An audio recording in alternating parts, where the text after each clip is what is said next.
inmediatamente después de la guerra con Estados Unidos, después de la celebración del Tratado de Guadalupe Hidalgo en 1848, en que el país no solamente sufrió la mutilación de más de la mitad de su territorio, sino que sufrió un colapso moral, una especie de decepción, de frustración colectiva.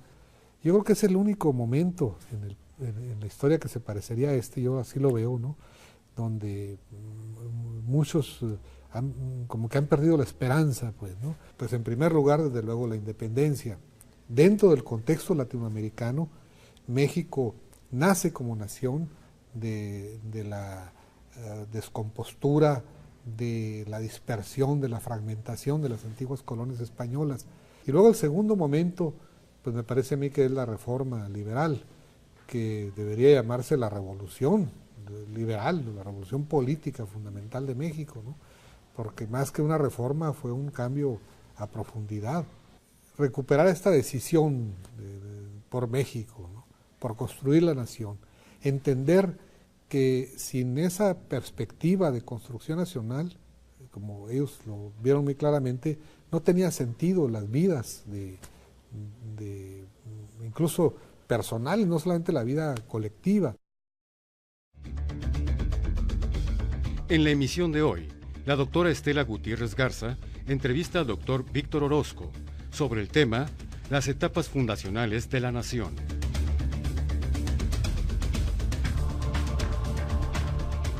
La Revolución Mexicana es la expresión de diferentes fuerzas políticas de nuestro país que estaban reclamando justicia social. Existía una situación de extrema polarización social, de injusticia social, y ese fue el motor, pudiéramos decir, fundamental de ese periodo de lucha en nuestro país, avanzar hacia la justicia social. Acabamos de cumplir el centenario de la Revolución Mexicana y me gustaría hacerte la pregunta, en esa reivindicación que fue fundamental y transversal, que se manifestó en diferentes movimientos, ¿cuál es la situación que priva ahora en respecto a esa gran conquista que apareció plasmada en la Constitución de 1917? Bueno, hay que empezar, como señalaba, por señalar que las matrices históricas de la Revolución Mexicana están básicamente en esas aspiraciones de igualdad. Cuando uno lee y examina cómo se fueron encadenando los hechos que desembocaron en los alzamientos armados de noviembre de 1910, advierte uno muy bien cómo de un movimiento político, los protagonistas en toda esta fase, pues son los antirreeleccionistas, casi todos ellos son abogados, miembros de bufetes, incluso exitosos como el de Vasconcelos en México, o empresarios como los Madero, en fin, y encuentra uno pues figuras de este tipo, ¿no? Vamos diciendo civiles de las clases medias altas o de la clase empresarial, ¿no? Donde el planteamiento es rigurosamente político. Es decir, necesitamos que cambie el dictador, que se abra el juego para todos, e incluso pues que en todo caso nada más hay el cambio de vicepresidente de la República, ¿no? Pero luego cuando acontece, cuando estalla la revolución, cuando se empiezan a surgir movimientos en toda la República, los protagonistas cambian, lo ve uno muy bien en los documentos esto, y entonces los protagonistas son ahora pues las gentes del pueblo, los que no habían tenido voz nunca y que se empiezan a hacer notar, ¿no? Y claro, las reivindicaciones también y los planteamientos son justamente los que tienen que ver con la lucha contra los privilegios.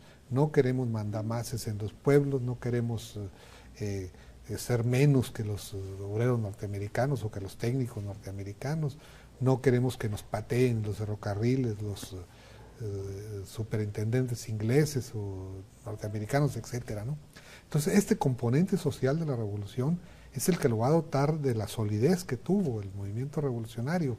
Algunos hoy dicen que nada más fue una lucha por el poder, quítate tú para ponerme yo, pero en realidad esto que tú mencionas, esas reivindicaciones sociales que recoge la Constitución, pero que no las inventa de ninguna manera el Congreso, los diputados que se reunieron en 1916 y 17.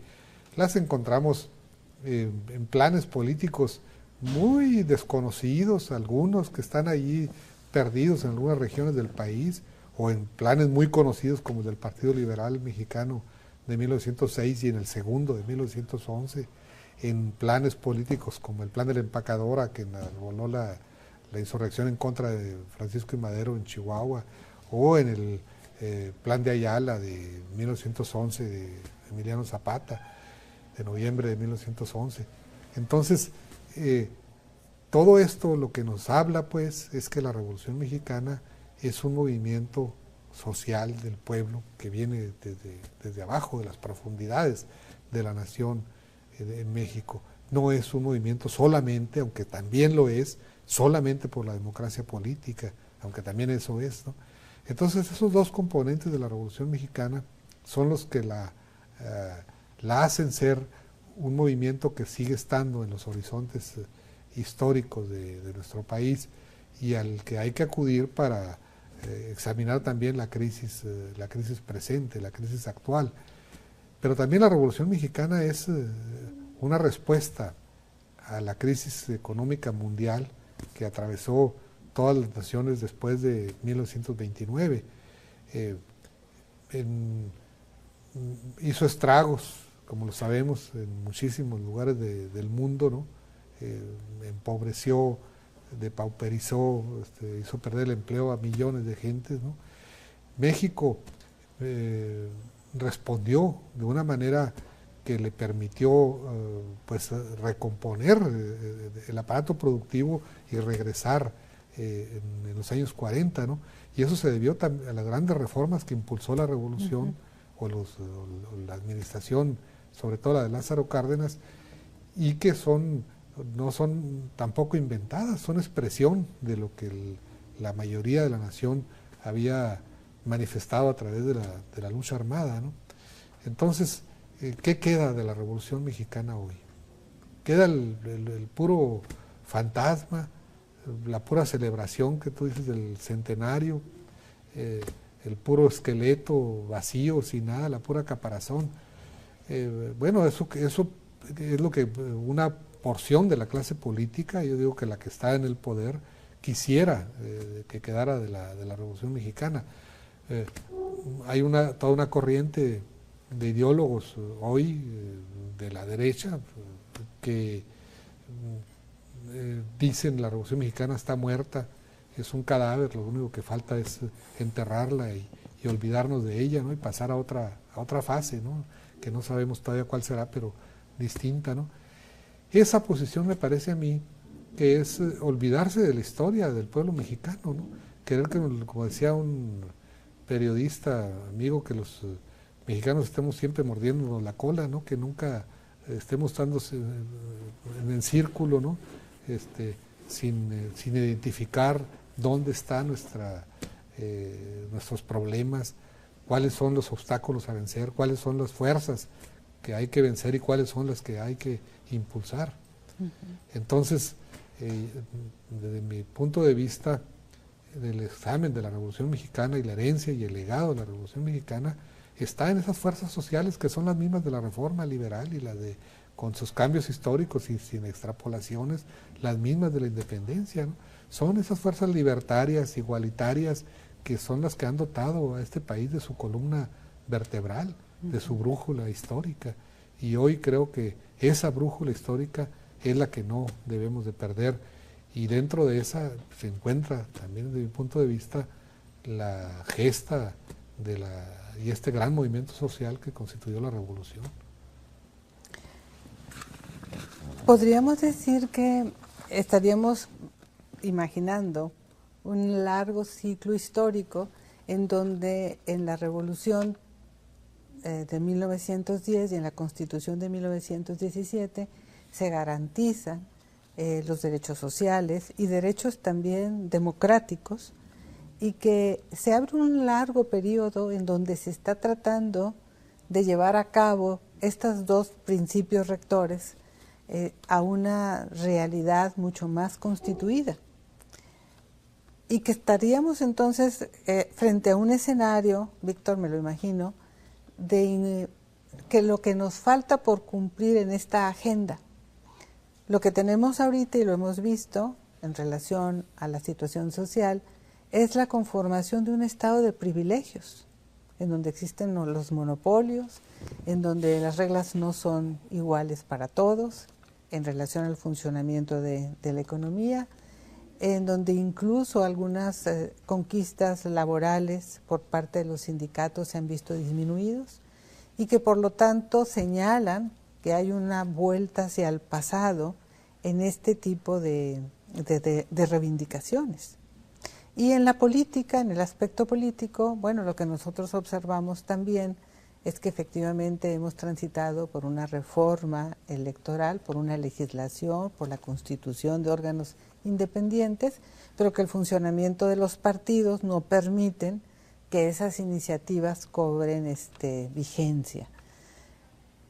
Si es así, si estamos ante una etapa inconclusa, pero que de todas maneras la tenemos presente por nuestra historia, ¿cuál sería, pudiéramos decir, los aspectos que pudieran ser detonantes para transitar, ¿verdad?, al cumplimiento de esas aspiraciones que por siempre han estado presentes en los mexicanos, que forman parte de nuestro inconsciente colectivo, de nuestras raíces históricas, de los valores que nos dan identidad? Mira, yo pienso que para entender los procesos históricos, pues siempre hay diversas perspectivas y diversas claves y diversos usos de también categorías distintas, ¿no?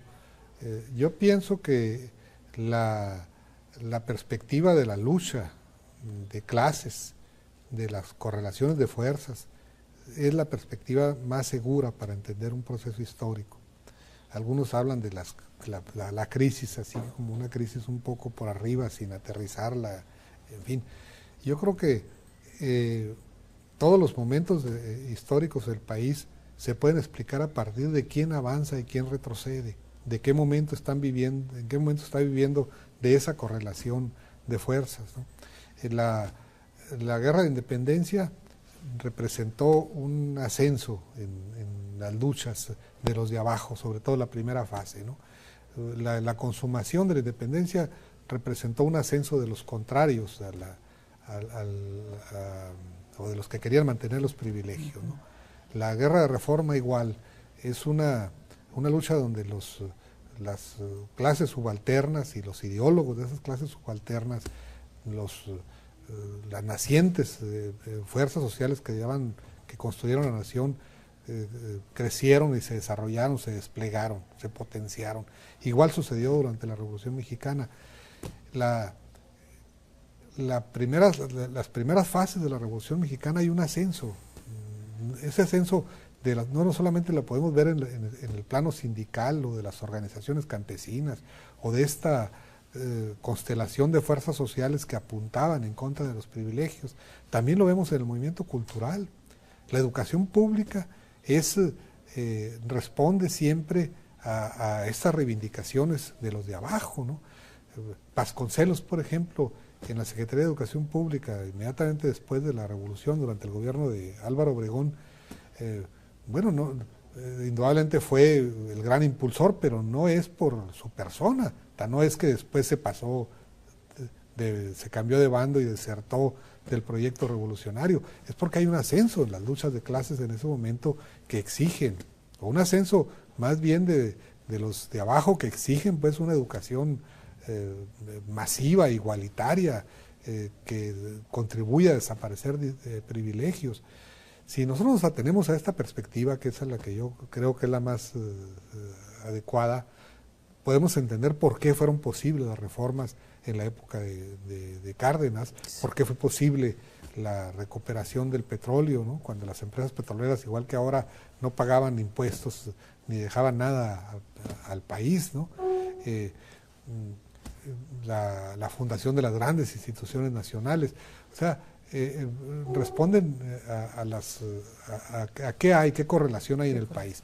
Lo que hoy creo que sucede en México es que esta crisis a la que tú te refieres, pues por más que hemos avanzado en la democracia electoral, se han fundado los partidos y en general los votos se cuentan en general, aunque ha habido los grandes fraudes también. Pero atrás de eso no se ha desarrollado al parejo una constelación, como sucedió en la Revolución Mexicana, de fuerzas sociales que lleven a la participación ciudadana, como se ha insistido tanto en este foro, ¿no? Que involucren al hombre de la calle, que saquen la política de los partidos. Alguien decía que politicen la política, ¿no? Y nos lleven otra vez al campo de lo social, nos lleven otra vez a disputar lo fundamental, los intereses fundamentales en la nación. Porque efectivamente lo que estamos viendo hoy, empleaba la figura de una modernización, de un edificio construido para unos cuantos, de una modernización excluyente, es muy parecido al porfiriato, ¿no? Tenemos, pues sí, evidentemente México en las últimas décadas ha tenido modernización en las comunicaciones, en muchísimos aspectos de las ciencias, en la medicina, etcétera, ¿no? Pero otra vez es una modernización para las élites, una modernización para los de arriba, ¿no? La inmensa mayoría del pueblo mexicano permanece al margen de ese edificio, ¿no? Datos pavorosos que dan los especialistas que estudian la pobreza en México, ¿no? Son datos que simplemente nos espantan, nos dicen de un país que fue en retroceso, ¿no? Que fue en retroceso en la distribución de la riqueza. Desde luego que nunca ha sido un país donde haya prevalecido la igualdad, de ninguna manera, pero si uno ve cómo cayeron los índices de los salarios reales de los 80s, 90s en adelante, pues se da cuenta uno de cómo es cada vez más disparejo esta distribución de la riqueza en México, y cómo hoy postulados centrales de la Revolución Mexicana o desde atrás, ¿no? Desde muy atrás, como la lucha en contra de los monopolios, como la soberanía popular, que no debe entenderse solamente como la capacidad para elegir las autoridades, ¿no? Sino soberanía también para controlar nuestros propios recursos, soberanía sobre el territorio nacional, soberanía para decidir el rumbo de la economía. Todo eso se ha venido abajo, ¿no? Esta borrachera del neoliberalismo, el reparto de la piñata que se hizo de la época de Salinas de Gortari, donde surgieron las grandes fortunas de nuestra época, o se recompusieron gracias a esta dádiva del Estado mexicano que entregó las empresas estatales a pequeños grupos que luego se siguieron reproduciendo. Esta alianza entre esos poderes fácticos del alto clero, de la gran empresa privada compuesta por estos funcionarios o por estos empresarios coludidos con funcionarios. Esta colusión de intereses ha tenido un avance sin duda alguna en el México, a pesar de la democracia política. Ha tenido un avance y eso se ha traducido pues, en menos educación, en menos salud, en menos vivienda, en menos vestido para la mayoría de la población. Entonces yo pienso que la salida de la crisis hoy es pues la organización de estas fuerzas sociales, la emergencia de nuevo de estos componentes sociales que están ahí en la historia de México y que son los que han salvado siempre al país, ¿no? El país no se salva por mesías ni por recetas mágicas venidas desde arriba, ¿no? Se salva cuando la mayoría de la población, cuando decía yo el hombre de la calle, que somos la mayoría de los mexicanos, pues asumimos el control de nuestras propias decisiones. Y yo creo que así está la crisis ahora. Así es. Pero siendo esto una crisis tan extendida, la podemos considerar como una crisis sistémica, porque existen profundas contradicciones en la economía, en el funcionamiento de la economía, en los aspectos sociales, independientemente de los avances que se han tenido. Uno de los problemas que se ha empeorado es la desigualdad social, en el cuestionamiento del funcionamiento del sistema político, particularmente el aspecto de las elecciones y de las contiendas electorales para definir la constitución de los gobiernos, el problema de la inseguridad, es decir, tenemos el abandono de una actividad fundamental como viene siendo el sector rural, el descuido también de las áreas turísticas, es decir, podemos seguir enumerando una serie de realidades que antes no estaban presentes con la intensidad que están ahora. Y la pregunta sería, viendo hacia la historia, ¿qué más tenemos que vivir para que se detone un movimiento que no necesariamente tenga que ser armado, pero sí un movimiento ciudadano que pueda plantear un nuevo pacto para la transición y para el cambio y la transformación en México? Pues mira, pusimos mucha esperanza en las elecciones, pusimos mucha esperanza en los partidos políticos. Pensábamos que sobre todo ciertos partidos podían ser instrumentos, las grandes herramientas para el cambio político, ¿no? Y que sus programas, en fin, podían a su vez detonar y ser portadores de esas aspiraciones, de esos esfuerzos sociales, ¿no? Y desafortunadamente, pues eso me parece a mí que es un fracaso. Los partidos políticos se prostituyeron, se convirtieron en solamente herramientas para llegar al poder de los que están allí en el partido. Estoy hablando de una que no fue la salida finalmente para buscar la nueva salida, ¿no? O cuál podría ser. Hoy estas herramientas de la democracia, que son los partidos por definición, porque significa pues que todo el mundo tiene las mismas oportunidades de llegar al poder con tal de que esté organizado y postule una serie de tesis, ¿no? Pues se han convertido en herramientas fallidas, ¿no? Entonces, me parece que la respuesta está en la organización de los grandes movimientos sociales, que sobrepasen a los partidos, ¿no? No tenemos ya mucho tiempo para irnos a la búsqueda de estos grandes, pero pensemos solamente en 1968, el movimiento de los estudiantes. Fue un movimiento que rebasó a las antiguas organizaciones burocratizadas que existían en ese momento, que superó todo lo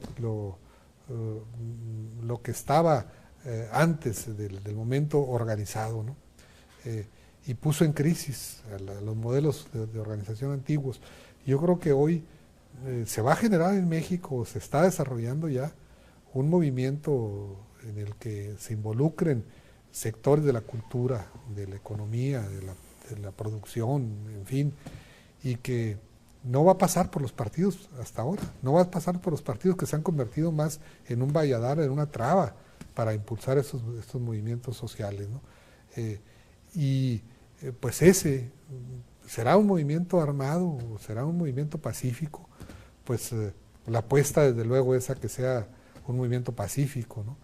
Pero si no se arreglan las grandes cuestiones nacionales que están lastrando toda nuestra vida colectiva, pues tampoco descartemos que sea de nueva cuenta un movimiento armado. Y aunque la esperanza pues es que sea, como tú lo mencionabas hace un momento, un gran pacto social, ¿no? Gracias, Víctor. Muchas gracias por tu participación. Acompáñenos el siguiente programa, donde se entrevistará al doctor Lorenzo Córdoba sobre el tema Incumplimiento de la ley y pérdida de credibilidad en las instituciones.